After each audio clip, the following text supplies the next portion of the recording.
ನಮಸ್ಕಾರ ಎಲ್ಲರಿಗೂ welcome back to my cooking channel. ಎಲ್ಲರೂ ಹೆಂಗಿದ್ದೀರಾ? ಚೆನ್ನಾಗಿದ್ದೀರಾ ಅನ್ಕೋತೀನಿ. ಇವತ್ತು ನಾನು ತಂದಿರುವಂಥ ರೆಸಿಪಿ ಸಬ್ಬಕ್ಕಿ ಪಾಯಸ. ಇದು ಆರೋಗ್ಯಕ್ಕೂ ಕೂಡ ತುಂಬ ಒಳ್ಳೆಯದು. ಇನ್ನೂ ನನ್ನ ಚಾನಲ್ನ ಯಾರು ಸಬ್ಸ್ಕ್ರೈಬ್ ಮಾಡ್ಕೊಂಡಿಲ್ಲ ಈಗಲೇ ಪಟ್ ಅಂತ ಸಬ್ಸ್ಕ್ರೈಬ್ ಮಾಡ್ಕೊಂಬಿಡಿ. ಇವಾಗ ಶುರು ಮಾಡೋಣ. ನಾನಿವಾಗ ಗ್ಯಾಸ್ ಆನ್ ಮಾಡಿಬಿಟ್ಟು ಬಾಣಲಿಗೆ 1 ಸ್ಪೂನ್ ತುಪ್ಪ ಹಾಕ್ಕೋತಾ ಇದ್ದೀನಿ. ಆ ತುಪ್ಪ ಕರಗಿದ ಮೇಲೆ ಸ್ವಲ್ಪ ಡ್ರೈ ಫ್ರೂಟ್ಸನ್ನ ನಾನು ಮುಂಚೆನೇ ಕಟ್ ಮಾಡಿ ಇಟ್ಕೊಂಡಿದ್ದೆ, ಅದನ್ನು ಹಾಕಿ ಹುರ್ಕೋತೀನಿ. ನಿಮಗೆ ಬೇಕಂದರೆ ಹಂಗೆ ಹಾಕ್ಕೋಬೋದು. ಇದು ಬಾಯಿಲಿ ಒಂದೊಂದು ಮಧ್ಯದಲ್ಲಿ ಸಿಕ್ಕರೆ ಚೆನ್ನಾಗಿರುತ್ತೆ ಅಂತ ಹೇಳ್ಬಿಟ್ಟು ನಾನು ಕಟ್ ಮಾಡಿ ಇಟ್ಕೊಂಡಿದ್ದೀನಿ. ನಿಮ್ಮ ಇಷ್ಟ.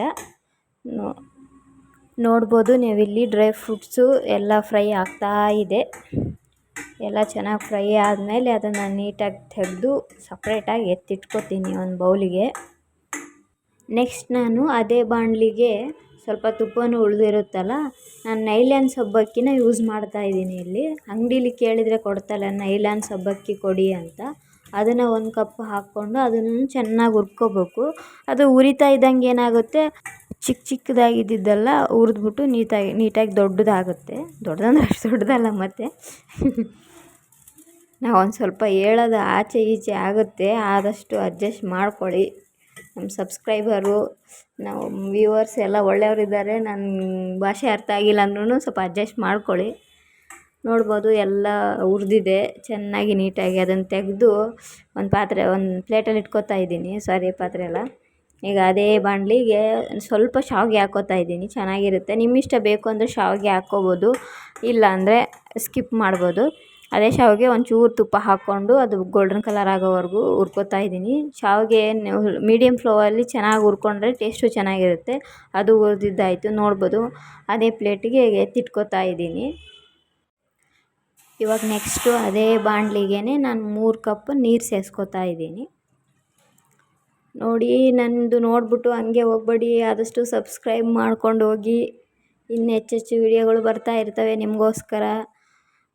ಇವಾಗ ಒಂದು ಸ್ವಲ್ಪ ನೀರು ಬಿಸಿ ಆದಮೇಲೆ 3 ಲೋಟ ನೀರು ಹಾಕ್ಕೊಂಡಿದ್ನಲ್ಲ, ಅದೇ ರೀತಿ 3 ಕಪ್ ಸಕ್ಕರೆ ಹಾಕ್ಕೋತಾ ಇದ್ದೀನಿ. ನೀವು ಸ್ವೀಟ್ ಜಾಸ್ತಿ ತಿಂತೀರಾ ಅಂತಂದರೆ ಇನ್ನು ಸ್ವಲ್ಪ ನೋಡಿಕೊಂಡು ಇನ್ನು ಸ್ವಲ್ಪ ಸಕ್ಕರೆ ಸೇರಿಸ್ಕೋಬೋದು. ಇಲ್ಲ ನೀವು ಮೀಡಿಯಮ್ ಸಕ್ಕರೆ ತಿಂತೀರಾ ಅಂದರೆ 3 ಕಪ್ ಸಾಕು. ಅದನ್ನು ಇವಾಗ ಚೆನ್ನಾಗಿ ಕರಗಬೇಕು, ಕರಗೋವರೆಗೆ ಬಿಡಬೇಕು. ನೋಡ್ಬೋದು ನೀವು ಚೆನ್ನಾಗಿ ಕರಗಿದೆ. ಇವಾಗ ಬಿಸಿ ಆಗಿದೆ ನೀರು. ಇವಾಗ ಶಾವಿಗೆ ಮತ್ತು ಸಬ್ಬಕ್ಕಿ ಹುರಿದಿಟ್ಕೊಂಡಿದ್ವಲ್ಲ ಅದನ್ನು ಹಾಕ್ಕೋಬೇಕು. ಅದೆರಡು ಹಾಕ್ಕೊಂಡಾಗಿದೆ. ಒಂದು 5 ನಿಮಿಷ ಆಯಿತು ಹಾಕಿ. ನೋಡ್ಬೋದು ಇವಾಗ ಚೆನ್ನಾಗಿ ಕುದಿಯುತ್ತೆ. ಈ ಥರ ಚೆನ್ನಾಗಿ ಕುದಿಯೋ ಟೈಮಲ್ಲಿ ನಾನು 1, 2, 3 ಏಲಕ್ಕಿನ ಕುಟ್ಟಿಟ್ಕೊಂಡಿದ್ದೆ. ಆಗ ಏಲಕ್ಕಿ ಪುಡಿನ ಸೇರಿಸ್ಕೋತಾ ಇದ್ದೀನಿ. ಹಂಗೆ ಅದೇ ರೀತಿ 3 ಕಪ್ಪು ಹಾಲನ್ನು ಸೇರಿಸ್ಕೋತಾ ಇದ್ದೀನಿ. ನೀವು ಹಾಲು ಇನ್ನು ಸ್ವಲ್ಪ ಜಾಸ್ತಿ ಬೇಕು ಅಂದ್ರೂ ಅದನ್ನು ಸೇರಿಸ್ಕೋಬೋದು, ಇಲ್ಲ ಹಾಲಿಲ್ಲ ಅಂದ್ರೂ ಪರವಾಗಿಲ್ಲ, ನಡೆಯುತ್ತೆ, ಮಾಡ್ಕೋಬೋದು ಪಾಯಸ. ನಿಮ್ಮ ಮನೇಲಿ ಏನು ಸಾಮಾನು ಇರುತ್ತೆ ಅದರ ಮೇಲೆ ಅನುಕೂಲವಾಗಿ ಮಾಡ್ಕೊಳ್ಳಿ.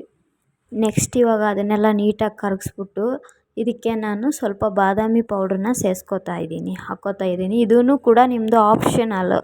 ನಿಮ್ಗೆ ಬೇಕು ಅಂದರೆ ಸೇರಿಸ್ಕೋಬೋದು, ಬೇಡ ಅಂದರೆ ಸ್ಕಿಪ್ ಮಾಡ್ಬೋದು. 2 ಸ್ಪೂನ್ ಬಾದಾಮಿ ಪುಡಿನ ಸೇರಿಸ್ಕೊಂಡು ಇವಾಗ ಚೆನ್ನಾಗಿ ಕುದಿಯೋಕ್ಕೆ ಬಿಡ್ತಾ ಇದ್ದೀನಿ. ಹಾಗೆ ಅದನ್ನು ಸ್ವಲ್ಪ ಕೈ ಆಡಿಸ್ತಾ ಇರಬೇಕು, ಯಾಕಂದರೆ ಹಾಲು ಹಾಕ್ತೀವಲ್ಲ ಸ್ವಲ್ಪ ಕೆಳಗಡೆ ಎಲ್ಲ ತಳ ಹಿಡಿಯೋ ಚಾನ್ಸಸ್ ಇರುತ್ತೆ. ನಾನು ಹಾಲಿಗೆ ಒಂದು 4 ಕೇಸರಿ ದಳನ ಹಾಕಿ ಇಟ್ಕೊಂಡಿದ್ದೆ, ಅದನ್ನು ಕೂಡ ಹಾಕ್ಕೋತಾ ಇದ್ದೀನಿ. ಕೇಸರಿನೂ ಸೇರಿಸ್ಕೋತಾ ಇದ್ದೀನಿ. ಇವಾಗ ಅದು ಹಾಕಿ ಚೆನ್ನಾಗಿ ಮಿಕ್ಸ್ ಮಾಡಿಕೊಂಡು ನೆಕ್ಸ್ಟ್ ಇವಾಗ ಅದನ್ನು 5 ನಿಮಿಷ ಬಿಟ್ಟು ನಾನು ಕಟ್ ಮಾಡಿಕೊಂಡು ಹುರ್ಕೊಂಡು ಇಟ್ಕೊಂಡಿದ್ನಲ್ಲ ಡ್ರೈ ಫ್ರೂಟ್ಸನ್ನ ಹಾಕಿ ತಿರ್ಗಾ ಚೆನ್ನಾಗಿ ಕಲಿಸ್ಕೋತಾ ಇದ್ದೀನಿ. ಕಲಿಸ್ಕೊಂಬಿಟ್ಟು ನೆಕ್ಸ್ಟ್ ಒಂದು 10-15 ನಿಮಿಷ ಕುದಿಯೋಕೆ ಬಿಟ್ಟರೆ ಪಾಯಸ ರೆಡಿ. ಇವಾಗ ನಾನು ಸ್ಟವ್ ಆಫ್ ಮಾಡಿಕೊಂಡು ಬೌಲಿಗೆ ಸರ್ವ್ ಮಾಡ್ಕೋತೀನಿ. ನನ್ನ ವಿಡಿಯೋ ಇಷ್ಟ ಆದರೆ ಆದಷ್ಟು ಸಬ್ಸ್ಕ್ರೈಬ್, ಲೈಕ್, ಶೇರ್, ಕಮೆಂಟ್ ಮಾಡಿ. Thank you.